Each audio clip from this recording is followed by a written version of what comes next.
5,000 కోట్ల green energy ప్రాజెక్ట్ని ఆ రోజు విశాఖ గ్లోబల్ సమ్మిట్లో జగనన్న తీసుకొచ్చిన విషయం ఈ రాష్ట్ర ప్రజలకు ఇంకా గుర్తుందని నేను అనుకుంటున్నా. అలాగే ప్రధానమంత్రి గారు శంకుస్థాపన చేసిన బల్క్ డ్రగ్ ప్రాజెక్ట్ కూడా జగనన్న ముఖ్యమంత్రిగా ఉన్నప్పుడు ఇతర రాష్ట్రాలతో పోటీ పడి తీసుకొచ్చింది. దానికి భూమిని కూడా జగనన్నే తన హయాంలో కేటాయించింది నిజం కాదా అని అడుగుతున్నా. సో జగనన్న తీసుకొచ్చినవి మీ గొప్పతనంగా ప్రధానమంత్రి గారిని పిలిపించి మొన్న హడావిడి చేశారు తప్ప మీ పరిపాలన చూసి మిమ్మల్ని చూసి ఒక్క ప్రాజెక్ట్ అయినా ఒక్క పారిశ్రామికవేత్త ఒక్క పెట్టుబడి అయినా పెట్టాడని నేను అడుగుతున్నాను. జగనన్న విశాఖలో గ్లోబల్ ఇన్వెస్ట్మెంట్ సమ్మిట్ పెడితే అదాని వచ్చారు, అంబానీ వచ్చారు, జిందాల్ గారు వచ్చారు. అది జగనన్న క్రెడిబిలిటీ, ఆయన సుపరిపాలన, ఆయన పారదర్శకమైన పరిపాలన, ఆయన ఫ్రెండ్లీ నేచర్ పారిశ్రామికవేత్తలతో, అలాగే ఈజ్ ఆఫ్ డూయింగ్తో ఏ విధంగా పారిశ్రామికవేత్తలకి అందుబాటులోకి అన్ని తీసుకొచ్చారో అందుకే వాళ్ళందరూ రావటం జరిగింది. కానీ మీరు మీ హయాంలో ఒక్కరంటే ఒక్కరు రావటానికి భయపడుతున్నారు అంటే దానికి కారణం మీ అరాచక రెడ్ బుక్ పాలన కాదా అని నేను అడుగుతున్నాను. ఈరోజు ఇన్ని మాట్లాడి వెళ్ళిన మీకు ఉత్త చేతులతో తిరిగి రావడానికి సిగ్గు లేదా అని అడుగుతున్నాను. ఏ మొహం పెట్టుకొని ప్రజలకు ఏం చెప్పాలనుకుంటున్నారు? మీకేం కొత్త కాదులేండి. పక్క రాష్ట్రాల వాళ్ళు పెట్టుబడులతో వస్తే మీరు కట్టుకథలతో వస్తారు. ఎవరి మీద తోసేద్దామా, ఏం చెప్పి తప్పించుకుందామా అన్న కార్యక్రమం మీకు తెలిసినంత బాగా ఎవరికి తెలియదు. దీనికోసం కాదు మీకు ఓట్లేసింది, మీకు అధికారం ఇచ్చింది, మీకు పదవులు ఇచ్చింది. ఇప్పటికైనా ఈ రెడ్ బుక్ అరాచక పాలనని మానేసి ప్రజలకి మీరు ఏదైతే ప్రామిస్ చేశారో ఆ ప్రామిస్ని ఫుల్ఫిల్ చేస్తూ ఈ రాష్ట్ర పరువుని కాపాడమని చంద్రబాబు నాయుడుకి, లోకేష్కి, పవన్ కళ్యాణ్కి తెలియజేసుకుంటున్నాం. కనీసం దావోస్కి మిమ్మల్ని తీసుకెళ్ళలేదు అంటే మీరు వెళ్తే పెట్టుబడులు రావని మిమ్మల్ని తీసుకెళ్లేదా పవన్ కళ్యాణ్ గారు? లేదా గతంలో మీరు ఒక ఇంటర్వ్యూలో దావోస్కి వెళ్ళటం వేస్ట్, దానివల్ల రూపాయి ఉపయోగం లేదని మీరు ఇచ్చిన ఇంటర్వ్యూ వల్ల తీసుకెళ్ళలేదా? లేదా పవన్ కళ్యాణ్ వస్తే లోకేష్కి ఇంపార్టెన్స్ తగ్గిపోతుందని తీసుకెళ్ళలేదా? ఇది మాకు చెప్పకపోయినా పర్లేదు, కనీసం పవన్ కళ్యాణ్కి జనసేన కూలీలకి చెప్పాల్సిన అవసరం ఉందని కూడా ఈ సందర్భంగా తెలియజేసుకుంటున్నా. ఎందుకంటే అంత పెద్ద వేదిక మీద లోకేష్ సీఎం అయితే బాగుంటుంది, డిప్యూటీ సీఎం అయితే బాగుంటుంది అని ఎలా భజన చేశారో ఆ భజన చూసి పారిశ్రామికవేత్తలు ఎలా అవాక్కయ్యారో కూడా అందరూ గమనించారు.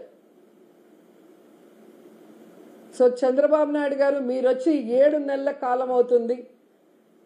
ఈ రాష్ట్ర పరువు ప్రతిష్ట దిగజార్చే విధంగా మీరు పరిపాలిస్తున్న విషయాన్ని ఇప్పటికైనా గుర్తించండి. మొన్న టీటీడీ తిరుమల వైకుంఠ ఏకాదశి తొక్కిసలాటలో ప్రాణాలు పోగొట్టుకున్న కుటుంబాల్ని మీరు గాలికి వదిలేసి దాంట్లో నుంచి మిమ్మల్ని నమ్ముకున్న మీ అఫీషియల్స్ ఎవరైతే మీరు రిక్రూట్ చేశారో వాళ్ళు, మీరు రిక్రూట్ చేసిన టీటీడీ పాలక మండలిని తప్పించడానికి, కాపాడటం కోసం ఈరోజు ఎన్ని డాన్సులు వేస్తూ తిరుమల పవిత్రతను పాడు చేస్తున్నారు. లడ్డూ విషయంలో ఎలా ఈ తిరుమల పవిత్రతను పాడు చేశారు.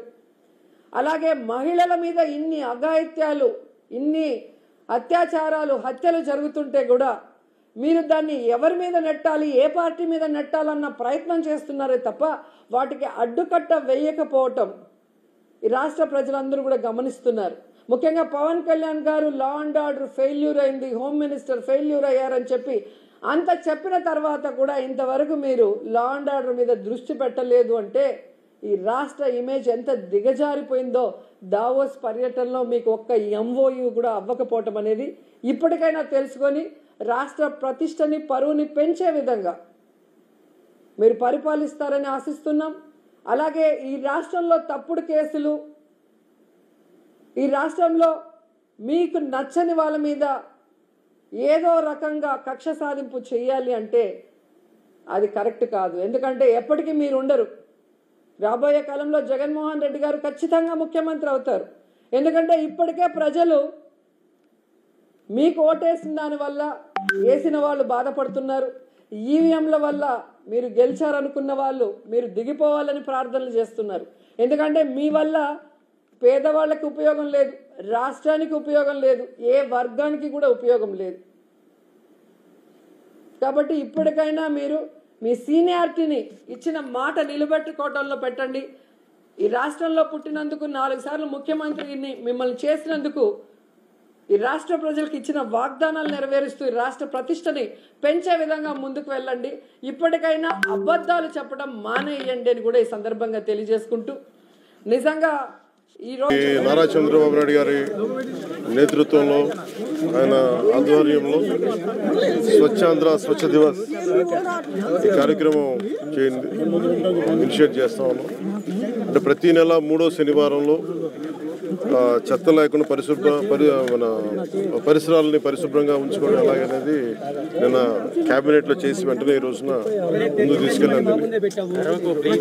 అంటే శుభ్రత అంటే ముఖ్యంగా మనకి కరోనా లాంటి పరిస్థితులు వచ్చినప్పుడు శుభ్రత ఎంత అవసరం అనేది మహమ్మారులు వచ్చినప్పుడు అర్థమవుతూ ఉంటుంది. ఒకవైపు 2047లో అద్భుతంగా భారతదేశం ముందుకెళ్ళాలి, ఆంధ్రప్రదేశ్ ఎదగాలనుకున్న దాంట్లో చాలా కీలకమైంది పరిశుభ్రత. ఆ పరిశుభ్రతని కల్చర్ అవ్వాలనేది ముఖ్యమంత్రి గారి ఆలోచన.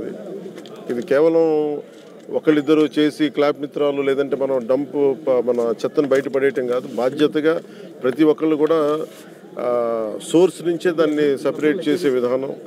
అలాగే ఎక్కడ పడితే అక్కడ ఈరోజు ప్రారంభించేది అద్భుతాలు వెంటనే జరిగిపోతాయి, 24 గంటల్లో జరిగిపోతాయని కాదు, కానీ దీన్ని ఆధారం చేసుకొని దీన్ని ఒక ప్రేరణగా తీసుకొని భవిష్యత్తులో ఈ కల్చర్ అవ్వాలి పిల్లలకు కూడా, ఇది భవిష్యత్ తరాలకు కూడా సదుద్దేశంతో ఈ రోజున గౌరవ ముఖ్యమంత్రి గారు దీన్ని ఇనిషియేట్ చేశారు. ఇది మేమందరం కూడా ఆ కార్యక్రమంలో ఈ రోజున ఇక్కడికి నంబూరుకి వచ్చాను. నేను కూడా మంత్రివర్యులు ఇది అక్టోబర్ 2 గాంధీ జయంతిగా దాకా దీన్ని ముందుకు తీసుకెళ్తాం స్పెషల్ డ్రైవ్ కింద.